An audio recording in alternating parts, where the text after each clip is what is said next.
So you've probably heard it a million times, right? When it comes to dating, taller is better. But is that really the whole story? In this explainer, we're going to dig into a really fascinating question. What if our preference for height is actually tied up with something way more complicated, something like race? And to get to the bottom of this, we're not just guessing. We're looking at a real academic study. This whole explainer is based on the article Is Taller Better or Whiter by Thomas P. Lee and Xiaoyan Liu, which was published in Sexuality and Culture. Yep, we're going straight to the source to see what they found out. I mean, think about it. This preference for taller men is so widespread, it's practically a rule in the dating world. It even has a name, the male taller norm.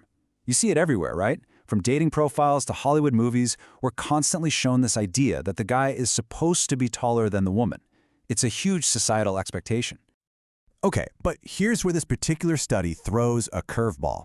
The researchers decided to look past the usual explanations. They asked a much sharper question. Could racial factors be at play here? And they focused specifically on the Asian American community to see if race was shaping this preference for height. So, before we jump into what they found, we need to get on the same page with a couple of key psychological ideas.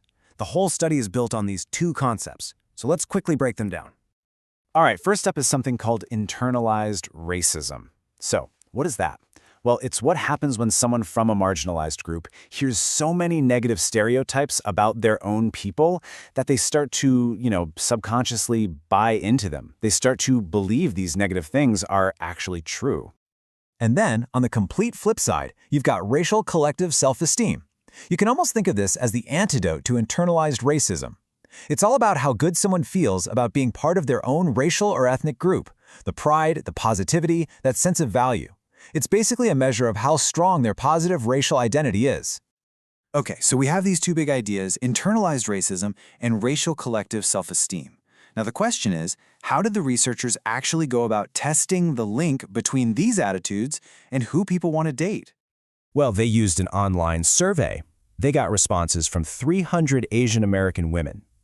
And in the survey, they asked them all sorts of questions about their identity, who they prefer to date from different racial backgrounds, and, you guessed it, their preferences when it comes to a partner's height.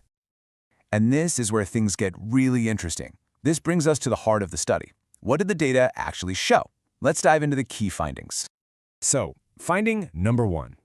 This first big discovery was all about the connection between internalized racism and the minimum height a woman would even consider in a partner. And what they found was a clear link. The higher a participant scored on internalized racism, meaning the more they'd absorbed those negative stereotypes, the taller their minimum acceptable height for a partner was. It's like the bar for height was set higher, just to even get in the door. Okay, now for the second key finding. This one wasn't about the minimum height, but about the ideal height. And the connection here wasn't with internalized racism, but instead with a preference for dating men from a particular racial group. And here's the kicker. The data showed that a stronger preference for dating white men was directly linked to having a taller ideal height for a partner. So for these women, it seems like the idea of the perfect partner included both being white and being tall. The two ideals were connected. And what's really important to point out here is that this specific connection between dating preference and ideal height only showed up for one group. They didn't find a significant link when they looked at preferences for Asian men, Black men, or Latino men. It was only tied to a preference for white men. All right, so we've got these stats and correlations, but what does it all really mean? Why should we care about this beyond just some interesting study? Let's talk about the bigger picture. Well, what this study really suggests is that who we find attractive isn't just random. It's not decided in a vacuum. It's shaped by the world around us. Think about all the messages we get from media, where tallness and whiteness are so often linked with success, power, and being desirable. That stuff sinks in, and it can actually influence our personal tastes. So challenging heightism, the bias against shorter people, isn't just about height. It's part of a much bigger conversation about pushing back against all kinds of stereotypes, including racial ones. And the researchers themselves end on a really powerful note. They basically put the ball in the court of media companies and social media.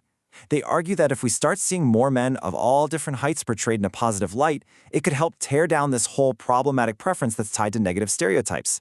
It's a direct challenge to the people who create the culture we consume, and it kind of leaves us all with a final question, doesn't it? What role do we play in all of this?